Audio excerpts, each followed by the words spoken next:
el hecho de que la presidenta interina, Nivia, esté de acuerdo con, de alguna manera, implementar esos $300 millones de recorte, nos dice que su prioridad es la misma que la Junta de Control Fiscal. ¿Pero qué alternativa tiene? O sea, vamos a pensar, si la Junta te manda a hacer eso, la Junta puede decidirlo y punto. O sea, la Junta puede decir, le corté 300 millones y se acabó a la Yupi. Puede hacerlo, tiene la autoridad legal para hacerlo. Nuestro reclamo, partiendo de la premisa de que la Junta y el recorte viene por una exigencia de la Junta de Control Fiscal, es precisamente que no vamos a acatar las exigencias de la Junta de Control Fiscal porque la rechazamos.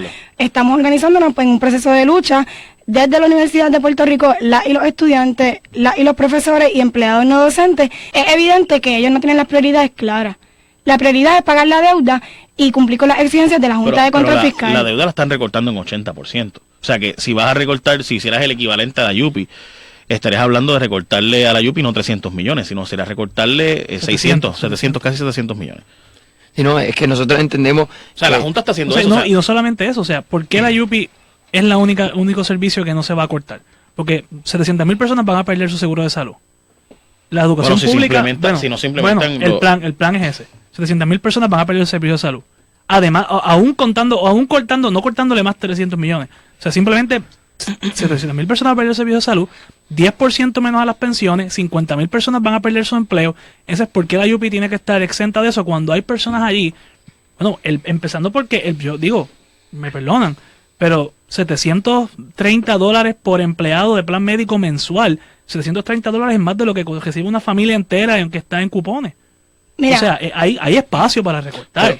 No, hay espacio para recortar y en eso estamos claros. El espacio para recortar es en las exenciones contributivas que tienen los inversionistas extranjeros que llegan al país con la ley 2022, aumentarle los impuestos a las corporaciones extranjeras, porque siempre tenemos que recortarle a las poblaciones más vulnerables, porque hay que ponernos a elegir al pueblo y a los estudiantes entre salud y educación, entre salud, vivienda, entre educación y transporte. Te la hago porque hay para donde recortar, pero no a nosotros.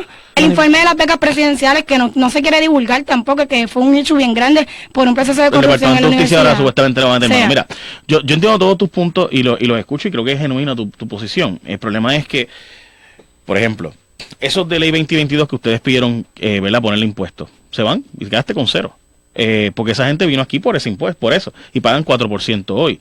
Si se van, te recibes cero. Así que yo creo que 4% es mejor que cero. A eso hoy, el impuesto a la foránea, pues esas corporaciones dejan de reportar esos ingresos aquí, los reportan en Irlanda y pagan cero. O sea, el sistema contributivo global, nosotros no tenemos control sobre eso. Así que realmente suena bien, pero en la práctica hacer eso, implementar eso, te deja con un neto de cero ganancias, porque esas empresas lo que hacen es que en vez de reportar esas ganancias aquí, se las llevan en Irlanda y pagan cero aquí. Y esos que pagan 4% hoy se van y pagan cero aquí. Así que a la larga, ese ejercicio lo que hace es quitarnos la posibilidad de recibir los $2,000 millones que recibe el gobierno hoy del impuesto a la foránea y los X cantidad de dinero que genera la actividad económica, esos de ley 2022. Sí, bueno, quería tocar un poquito el tema del impuesto a la foránea. Ahora mismo el impuesto a la foránea es un máximo de 4%, pero sabemos que las corporaciones privadas negocian con Hacienda para reducir esa tasa. Nosotros entendemos que esa tasa debe ser alta. Tú mencionaste Irlanda. Irlanda mismo tiene un 12% en ese mismo impuesto. Pero les da decretos de cero. Les da decretos de cero, pero también tiene un impuesto de 12%. Y nosotros no entendemos que ese es el único sitio donde... Igual que aquí se hace también. Aquí el papel dice que pagan 4, pero en la práctica muchas de ellas tienen decretos que pagan 0. ¿Pagan 0 o le damos subsidio? El donativo al Fideicomiso de Ciencia y Tecnología. Y ya. Pero si no, es que simplemente no estarían aquí porque igual Irlanda ponle que lo haga, se van a Tailandia, donde sea. O sea, el punto es... suena bien, pero en la práctica, y además de que hay que pedirle permiso a Estados Unidos para subir ese impuesto sin que se vayan. De hecho, la reforma contributiva que está proponiendo Trump, proponiendo Trump impediría y destruiría el 4%. Y así que tenemos que cortar 1.500 millones más. O sea, lo que quiero decir es, todo el mundo le están cortando y todo el mundo está pagando y sacrificándose. Yo sí creo que el problema es, de nuevo, yo no voy a formar parte de esto, que le corten a los demás o que le suban los impuestos a los demás. No creo que es lo correcto. Sí, y evidentemente las preocupaciones que ustedes nos comparten de que pues de subir impuestos iría a las corporaciones, pero es que evidentemente nos toca desarrollar un proyecto socioeconómico de país. O sea, nosotros no podemos pretender depender de las corporaciones foráneas, hay que desarrollar un proyecto socioeconómico de país, y las estudiantes y los profesionales del país que han salido de la Universidad de Puerto Rico, así de como otras entidades educativas, tenemos la capacidad de generar la presión necesaria y generar las propuestas para que se empleen y construir de una vez y por todas el país que necesitamos. Pero no tenemos chavos hoy. No tenemos chavos hoy. O sea, la realidad es que el 1 de mayo no hay chavos para nadie, ni siquiera para la remesa que hay, ni para los 600 millones. O sea, la presión que ustedes están proponiendo poner sobre la administración es presión sobre ustedes mismos, porque si el gobierno lo que quiere encontrar son recortes a la universidad, lo que tiene que hacer es, ustedes cierran la universidad, hay un paro, pero dicen pues no voy a pagar nada, el gobierno cierra la pluma, y porque no hay que pagarle a los empleados y no hay que pagarle a los profesores, y ustedes lo que hicieron fue perder tiempo, porque al final del día va a haber recortes, porque no puede ser que a mi bisabuela le corte la pensión y ustedes no los toquen. Pero ellos tienen que hacer algo, o sea, tampoco es que va a ir recorte y no hago nada. Mi punto, yo trato de ponerme en el lugar de ellos, es que, oye, si se va a recortar, que no se recorte sobre lo que afecta a las secciones de los estudiantes, ni las investigaciones, sino que se hagan recortes en áreas. Pero es que y nuestra propuesta no es que a nosotros no se nos toque y se toca salud en ningún momento. Nosotros los estudiantes, o sea, del sector que yo vengo no es un sector privilegiado en el país, yo vengo de abajo. Yo me beneficio de la reforma del sistema de salud.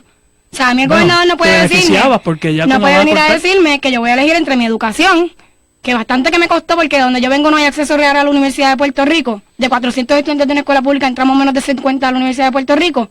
A elegir entre eso o entre la salud. O sea, aquí hay un montón de dinero de donde recortar, hay gastos innecesarios y las prioridades tienen que ponerse sobre la mesa. Si el gobierno no lo hace, lo hacemos nosotros. Y si hay que parar el país para hacerlo, pues lo vamos a hacer. Yo voy a tener que diferir. Bueno, pero es que la junta puede tomar la decisión y ya, o sea, yo entiendo tu punto y escucho todo tu argumento y hablas de paralizar el país. El detalle es, primero, ¿cuentan los estudiantes con la masa para poder detener de verdad el país? No. Es lo primero. Y lo segundo, realmente, y esta es la pregunta, ¿verdad? Y te lo digo porque yo sé que tú sí. O sea, yo sé que ustedes dos sí. Yo sé que ustedes van a ir a donde tengan que ir para paralizar lo que haya que paralizar. Pero yo he estado en la huelga del 2010, por ejemplo, y había una persona en el portón. O sea, el colegio bendito. Por eso nosotros entendemos que cuando hablamos de recorte hay que cuestionarnos el debate, porque la realidad es que el gobierno tiene más recaudos que el año pasado. Gracias al aumento del IVA, el gobierno recaudó más dinero. Y yo creo que hay que hablar de una moratoria de la deuda, porque la moratoria ahora es parcial. Hay una moratoria parcial, pero hace un mes Ricky Rosselló pagó 300 millones de dólares de Cofina, que son los mismos 300 millones de dólares que le está pidiendo la UPR. ¿300 millones de Cofina cuándo? Eso así hace un mes. No fue un pago del pago parcial este que se había hecho, que estaban pidiendo ese pago el 1 de febrero, fue 100 y pico. Pues yo tenía entendido que fueron 300, pero además de eso, hay que hablar de una auditoría de la deuda. Una gran parte de esa deuda es ilegal. Hay partes de la deuda que tienen 800% de intereses. Tú no me vengas a decir a mí que esa deuda benefició al pueblo cuando nosotros estamos pagando. Es que la Junta la va a cortar. La va a cortar en 80%. Pero la Junta, el problema con eso es que el recorte que va a proponer la Junta va a ir de acuerdo a la Junta de Control Fiscal y sus intereses, que son los bonistas. Nosotros necesitamos... Si le están diciendo, pero es que, te digo esto y mano mía, porque creo que es importante que lo veas. La Junta que está diciendo a la Yupi corta 300, le dijo a los bonistas, corta 3 billones. O sea, esa misma Junta no está diciendo, o sea, el pago de la deuda del año que viene son 4.6 billones. La Junta está diciendo hay que bajar los 800 millones. O sea, estás dejando 4.000 millones. O sea, esa misma Junta está diciendo a eso. Sí, hay un boquete de 8.000 millones. Hay un boquete de 8.000 millones. Ellos están, la mitad de ese boquete lo están llenando con no pagar deuda, y la otra mitad en parte está cogiéndolo con el sistema de salud, que la realidad es 700.000 personas menos sin plan de salud, 10% menos a las pensiones, 45.000 empleados públicos posiblemente pierdan su empleo, y la universidad no puede encontrar ahorros de 300 millones de un presupuesto de 1.500. No, es que la realidad es que la UPR ha sufrido bastante. En los pasados 8 años se le han recortado 116 millones de dólares anuales, y eso vino del reporte, eso vino de la carta de renuncia de la rectora. 300 millones de dólares de recorte implicaría una reducción en 33% de lo que aporta el gobierno central. Para ponerlo en perspectiva, 300 millones de dólares en recorte implicaría el cierre de 8 recintos, por ejemplo. Ciencias Médicas, Mayagüez y Río Piedras juntos componen un presupuesto de más de 500 millones de dólares. 300 millones de dólares implicaría cerrar la universidad más de la que están cerrando ahora mismo. Ahora mismo nosotros no somos quienes están cerrando la universidad, es el PNP y el PPD por los pasados 8 años y ahora la Junta de Control Fiscal para obviamente obedecer los intereses de los bonistas. Pero es que los bonistas están perdiendo 80% del pago. Eso es lo que te están planteando, pero bueno, eso depende del tribunal realmente, eso es lo que la Junta dice. Pero la Junta no está, o sea, yo entiendo todo lo que están diciendo, pero es que al final del día va a haber recortes porque hay simplemente menos chavos para todo el mundo, no solamente para ustedes. Entonces, ¿por qué todo el mundo tiene que aguantar el sacrificio para que ustedes no se sacrifiquen también? Porque siempre tiene que ser por las comunidades más vulnerables las que tenemos que aguantar el sacrificio. Cuando tenemos un gobierno central que no hace sacrificio, que no se recorta, que continúan llenándose los bolsillos, llenándoselos a sus amigos y con el panismo. Puedes votar a todos los empleados de confianza del gobierno, puedes cerrar la legislatura, puedes no pagar un solo centavo con tantos servicios profesionales y aún así tienes que recortar los 300 hay más recaudos que el año pasado. El problema es que eso es una realidad matemática. Hay más recaudos que el año pasado. Si subieron el IVA de un 7% a un 11.5%, eso recaudó billones de dólares. Los fondos federales de Obamacare, que es mucho más de lo que subió el recaudo. Es lamentable. A mí, yo quisiera que no cortaran. Yo estudié en el colegio 8 años. Yo no quisiera que cortaran. Mi hermano estudia en el colegio. Yo no quisiera que cortaran.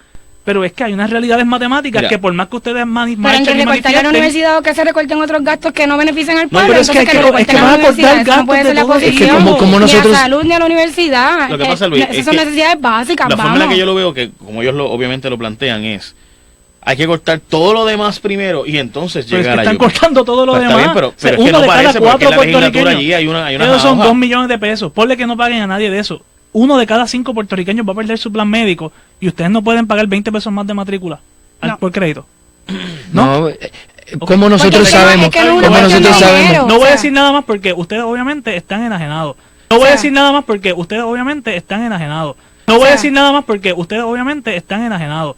No estamos enajenados. Es una cuestión de acceso a la educación universitaria. Y el acceso a la salud. Y el acceso a la educación primaria. ¿De qué va la UPR si no hay escuelas? Van a ser 600 escuelas. Van a ser 600 escuelas. No haber educación primaria. ¿Para qué quieren universidad si vamos a no ver país? Bueno, yo creo que la universidad es importante. Lo que pasa es que yo creo que debemos entender todo. Que el país está a cuestión de 4 días de saber el plan fiscal aprobado por la Junta, que va a irse hasta el 15 de marzo, que es cuando realmente se aprueba, pero llega el borrador final, y después de eso van para el tribunal, y va a haber un corte para todo el mundo dramático, de decenas de millones de dólares, de cientos de millones de dólares. O sea, por ejemplo, es el comentario que creo que deben reformar el discurso, porque la Junta está pidiendo un recorte de 80% a la deuda. O sea, eso fue lo que ellos pusieron en el papel, depende de lo que diga el tribunal. Eso es lo que la Junta pide. O sea, la Junta está diciendo, el pago de deuda de 4.600 millones que había que hacer, no. Vamos a hacer un pago solamente vamos a cortar 3.800 de esos 4.600. O sea, 3.800 millones. Así que tú no puedes decir, dice, la Junta representa a los bonistas y le está pidiendo a la UPI un recorte de 30%, mientras que a los bonistas le hizo un recorte de 80%. Hay que hablar bien claro, porque por eso mismo, son los números, yo creo que hay que recalcar un punto, que en el reporte que sacó la FAF este diciembre sobre la situación financiera del país, ellos mismos establecieron que el 35% del fondo general va a ir destinado a pagar la deuda. Ellos mismos establecieron que hay que pagar 3.4 billones de dólares en deuda y la Junta lo está estipulando así. La realidad es que la Junta no le ha recortado ese 80% a los bonistas. La realidad es el 100% porque no le está pagando un chavo a los eso no es verdad, porque la moratoria es parcial. La moratoria solo aplica al principal. Se siguen pagando intereses. Se siguen pagando intereses. Pero se siguen pagando intereses, que son la mayoría. Desde julio del año pasado hasta este año, lo que se ha pagado de deuda ha sido Cofina, que no llega al gobierno, que obviamente eso es aparte. Que también está mal. Pero esa es la forma en la que se hizo legalmente. O sea, la estructura, para tú poder, te voy a decir lo que va a pasar, y esto te lo digo como abogado, ya no como analista político, estrictamente derecho. Tú le dices mañana a Banco Popular, que es el trustee ahí, y tú le dices a Banco Popular, dame los chavos de Cofina para mí. Banco Popular va a ir al tribunal y va a decir, no, mira, hay un interpleader, nómbralo, y no le va a dar un centavo al gobierno de Puerto Rico. Así es como funciona el derecho. En estricto derecho eso es lo que pasaría. Y hay un interpleading ahí, resuelvan ustedes. Yo no voy a darle los chavos al gobierno porque esos chavos no le corresponden al gobierno por la forma en la que se hizo fideicomiso. Está en una cuenta aparte, así que el gobierno no puede detenerlo. Lo que sí se hizo un pago, y yo lo critiqué, fue de 147 millones de dólares de los intereses a los de los GOs. Y eso sí yo lo critiqué y creo que estuvo mal. Pero ese es el único pago que se ha hecho desde julio del año pasado para ahora. En ese julio debíamos $2 billones en deuda y el impago no fue total. El impago fue un impago de $900 millones en deuda. Nosotros continuamos pagando $1.1 billones cuando en julio se declaró la moratoria. Porque ya estaban los chavos en el fideicomiso y por tanto tú no podías sacarlos de allá. Como quiera se sigue pagando la deuda. Cuenta que es un fideicomiso, tú no puedes sacarlo y ya. Una vez llega allá, ya no puedes sacarlo. Y tampoco que es un impago, porque la moratoria implica que cuando se acabe la moratoria vamos a pagar el principal que no pagamos más los intereses sobre lo que no pagamos. No nos podemos comer el cuento de que ya no estamos pagando la deuda, porque la realidad es que nos van a cobrar cuando se acabe en mayo y nos van a tratar de cobrar. Eso depende del tribunal. Sí, y ese tribunal es la Junta de Control Fiscal y esa es nuestra crítica. No hay cortes al gobierno, no hay cortes a la deuda, porque eso es parte del acuerdo. Pues si no cortas los gastos, no cortas la deuda. Nuestra crítica es que el espacio de discusión y el espacio de toma de decisiones para ese tipo de decisión es la Junta de Control Fiscal. Es una falta de democracia increíble. Y yo creo que hay que parar de conformarnos. Hay que parar de conformarnos. Lo que tiene que pedir es la independencia. Es parte del discurso. Yo soy independentista y yo creo que son todos parte del problema. No podemos mirar las cosas individualmente. Estos problemas están todos vinculados. Y siempre y cuando nosotros estemos bajo un sistema que haga un sistema como la Junta de Control Fiscal legal, pues esto va a continuar pasando. Por eso es que el llamado del movimiento estudiantil es un llamado al país entero. Es un llamado a que el país entienda que basta ya de recorte. Es un llamado a que el país se una para crear un proyecto político distinto. Yo sé que ustedes lo hacen de corazón y que genuinamente quieren lo mejor para Puerto Rico y les agradezco por haber estado aquí este rato. Obviamente vamos a diferir, esto es parte de ello, creo que hay que hacer unos cortes, pero creo que ustedes son los mejores para identificar los cortes que sí hay que hacer en la universidad, porque no debe cortarse los secciones y demás antes de cortarle los choferes de los rectores y las casitas a los presidentes. No, evidentemente también denunciamos y repudiamos los procesos antidemocráticos. Yo sé que ustedes sí, o sea, mi problema con esta discusión con ustedes es que yo sé que ustedes sí han propuesto cambios en la universidad mientras la universidad se ha hecho sorda. Muchas gracias. Gracias por su activismo y disponibilidad para el país, aunque haya diferencias de criterio. Muchas gracias.